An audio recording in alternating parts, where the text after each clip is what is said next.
Very good morning. In this video, we are going to discuss the Rankine cycles, and the first one we have is the TS diagram of the Rankine cycle.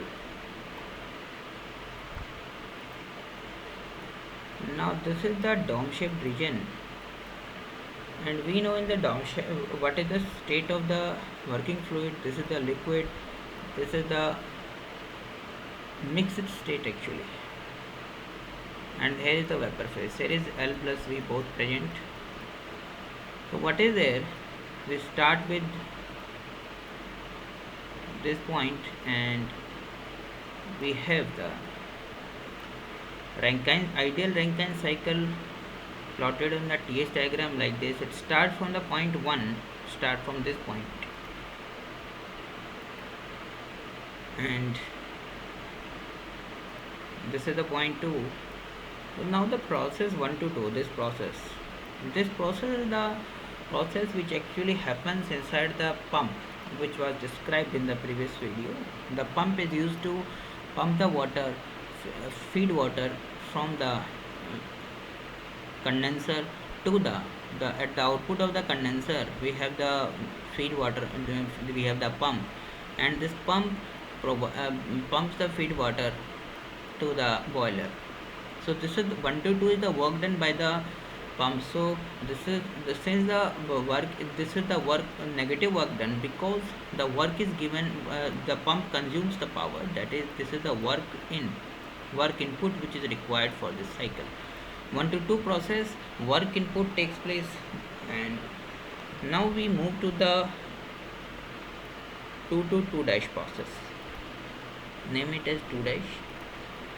Now after the after the feed water has entered in the steam generator, it goes to the economizer section, and already mentioned this 2 to 2 dash, this is the q in portion, heat input. Q in means heat input. The heat is in the economizer portion. What is there? The heat of the exhaust gases or the flue gases. It is used to heat up the feed water to bring it to the temperature of the, see we can see here, to bring it to the temperature of the to bring it up to the saturated temperature present at that particular pressure. So this is this point, this is the saturated this is the saturated temperature, this one, this is the saturated temperature, and this is the constant pressure line, this is the constant pressure line, this one, and it is the pressure is P1. This is again, this is the second constant pressure line, and the pressure here is P2, this is the P2 pressure.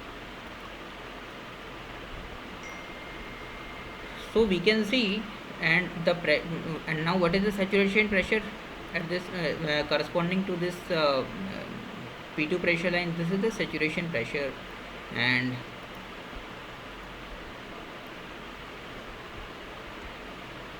we will be able to discuss it in some more detail, but first we have to see what happens. This is the saturation pressure, and we can discuss the saturation concept in slight detail also. See, this is the dome shaped region, DOME, dome shaped region, and this is the critical point, and this line to the left of this point, this curve to the left of this line presents the saturated liquid curve, and the curve present to the right of this is the saturated vapor curve.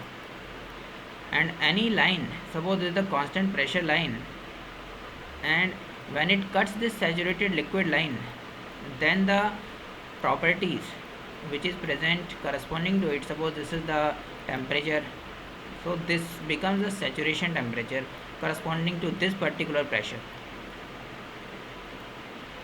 And when we move further upwards, so at this point, this is the saturation pressure corresponding to this particular pressure, which is P2, which is P dash or P2, which is definitely greater than P1. P2 is greater than P1.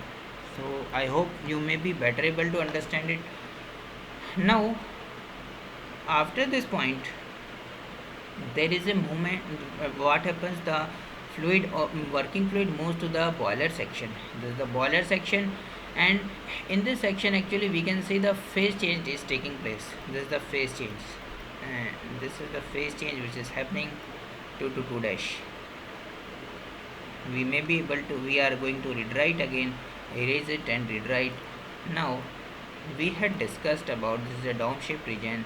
We had discussed many things related to it, related to the Rankine cycle, and we were on the point, this is the TS diagram.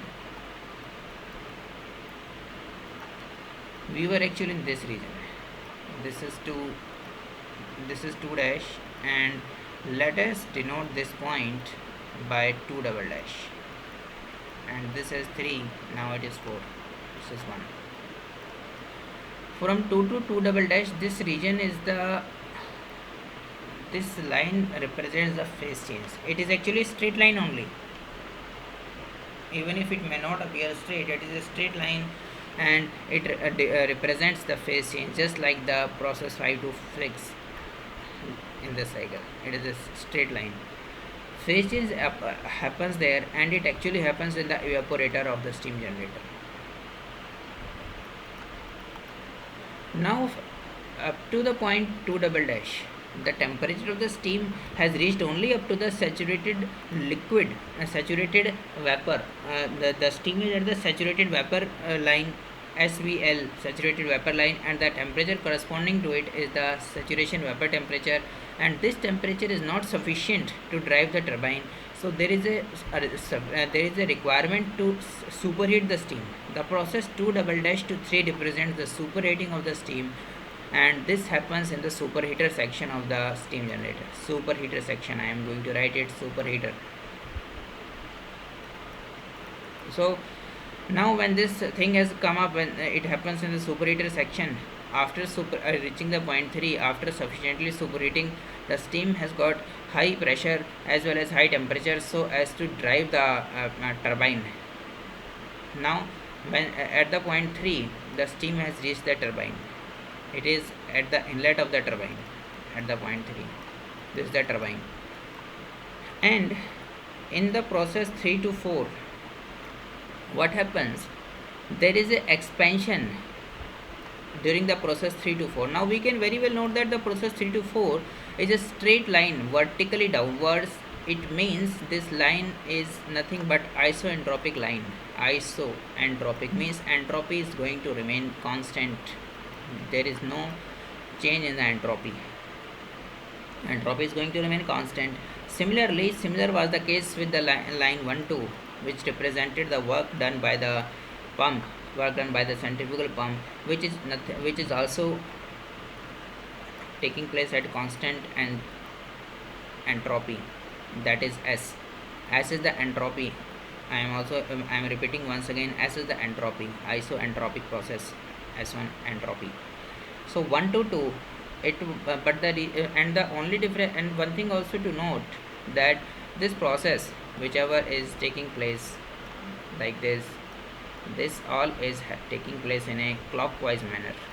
We can say it is happening in a clockwise manner, because the Rankine cycle is a power producing cycles, and all the power producing cycles, they operate in a clockwise manner. All the power consuming cycles, like that of the refrigeration cycle, they operate in an anti-clockwise manner. These are the things which we know, which we either know it or we should know it from the basics. Now what happens in the 3 to 4 process, there is a decrease in the pressure because of the expansion of the gas of the steam inside the turbine, and the work is produced during this process 3 to 4. W output, we are getting work output. So 1 to 2 process, there was work input because pump requires work, and from 2 to 2 dash to 2 double dash to 2 double dash to 3, all this region was heat input region, QN, or this region from 2 to 3, we could say overall from here to here, this region occurred entirely inside the steam generator, and this was divided into 3 small sub portions, but this entire